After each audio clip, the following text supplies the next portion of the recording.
So here is my new book, The Art and Making of Fantasy Miniatures, and obviously I can't do a review on it, but I still really wanted to show it to you and tell you a bit about it and some of the process behind creating it. A flip through of this book is especially important because I think it explains itself better visually, and I think the most important thing to establish is that this is not an instructional hobbyist or how-to book. There's no step-by-step for sculpting or painting or anything. There are already millions of books like that.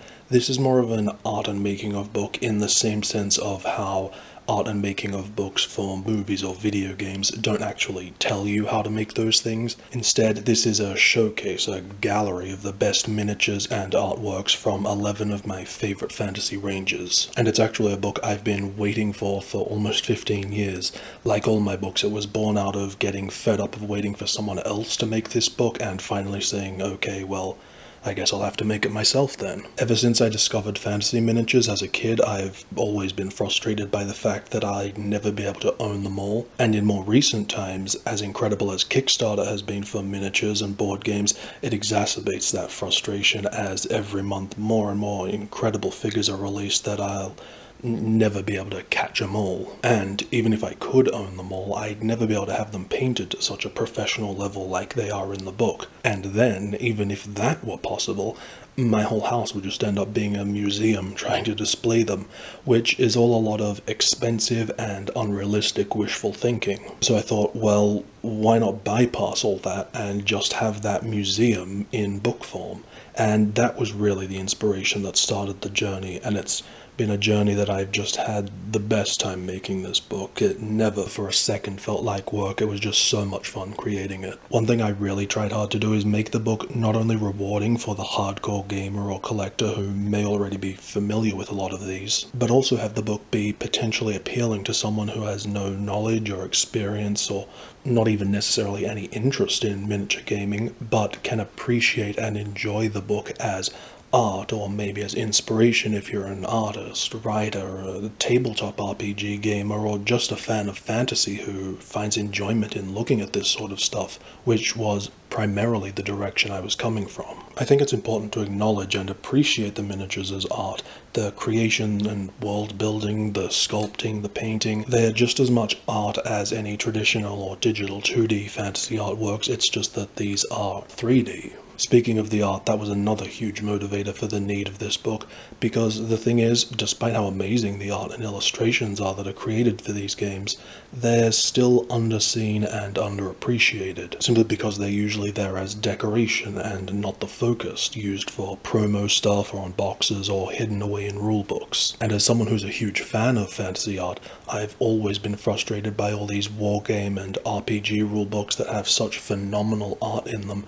yet it's just not practical to buy them just for the art. And so I wanted to give these artworks the showcase they deserve and the opportunity to be seen by people outside of only those who are fans of the games. And then of course there's the concept art and sketches, the sort of stuff that doesn't even make it into those rulebooks and are only seen if the artist or studio decides to share them online. So there is a lot of stuff in this book that's only seeing print for the first time. And so accompanying all these images is, I guess every couple of pages, some short commentary from the creators or people who worked on them, and it ranges from how making the miniature works in a very general sense to very specific details about a specific model. I would have liked to include more of the latter and less of the former, but because this is the first time a book like this has ever been done, I tried to include as much variety as possible and whatever I felt would offer insight into the process. So there's really not that much text at all, and I think that will be the thing most people would criticize, and I totally understand. I wish there could have been more text. But the reality is I only had so much space, and the visuals were the #1 priority.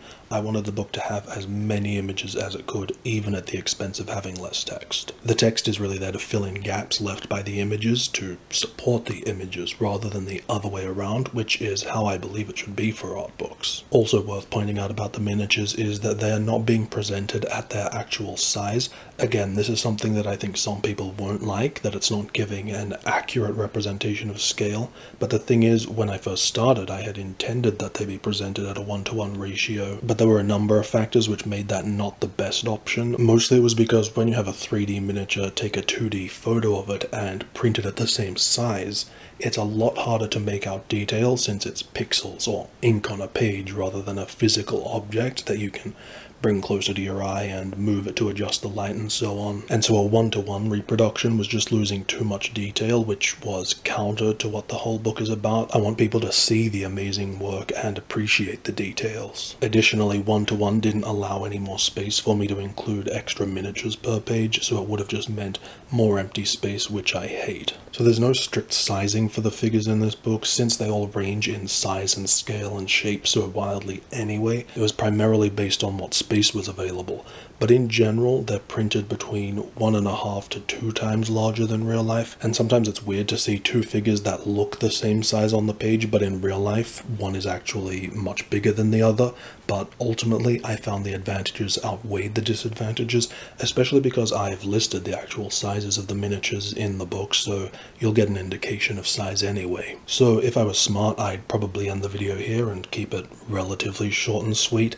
However, I'm going to do something potentially very foolish and tell you the things I don't like about the book. The fact is, I pride this channel on being critical, transparent, thorough, and as objective as possible, and I spend so much time demanding high standards from other people's books that it seems only fair that mine be held to those same standards. Basically, there's one minor and one major issue I have with the book. The minor problem is I don't particularly like the cover. I mean, it's fine, but it could and should have been much better, as I don't think it integrates well with the art direction established by the interior of the book. The cover notes I gave the publisher originally were completely ignored, and the first cover they presented me with was legitimately awful. And then I was given a very, very pressured turnaround to try and salvage the cover to get it to the at least acceptable stage it's in now. And I don't want to sound like I'm attacking the cover designer, because the technical graphic design is fantastic. It's more the concept and visual appeal that I find weak, because the way it works is I give my ideas to the editor, who then hands the reins to the cover designer, so I don't know how much of what I ask for actually gets communicated to him. Obviously none of this is any real concern to you or your potential enjoyment of the book. I'm just a little salty because I planned this book to be the first in a series, so now I feel trapped into having to use this style cover for any future sequels. Thankfully, if there are any problems with the interior design of the book, then that's all blame on me. For that, the publishing team was really cool in letting me have complete control over every pixel. They probably regretted it once they realized I'm a demanding perfectionist, but they put up with me anyway, bless them. The possibly more serious issue, however, is the binding. And I say possibly because it could just be my copy. So if anyone has one, definitely let us know in the comments or anywhere you post a review if yours is okay or not. It's not that the pages are coming loose or anything, but rather the block of pages pulling away from the spine and covers. Now, a lot of this is just physics. The book has 240 pretty big, high-quality pages and uses a landscape layout, and I have never seen a similar book that doesn't have some sort of noticeable sagging. That's just how it is, which is why I often store them horizontally.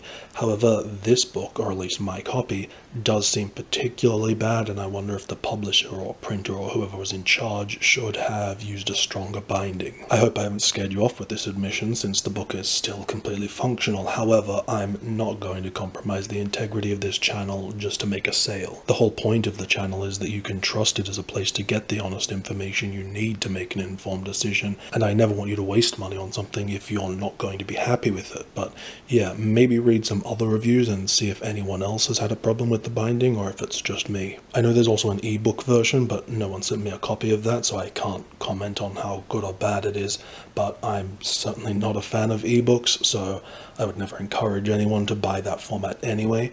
I mean, for novels it's okay, but for visual books like this, it really does lose a dimension. You'd think that after the 3-year struggle of trying to get this book made and staring at the same images for so long that I'd be sick of it, but I'm just so euphoric to finally have the book that I've been waiting for more than a decade. And even now I just really genuinely enjoy going through it, and I think it's great, which might make me sound like a conceited douche, but it's because of the incredible, inspiring works of the hundreds of crazy talented people who worked on them, especially people who worked more directly with me on the book and gave their time for interviews lives or access to their resources. And also, even though I doubt they'll ever see this, I have to give the biggest thanks to Phil and the two Matts and everyone else at the publisher, Pen and Sword Books, for their insane work ethic and making such a hard book so easy to work on.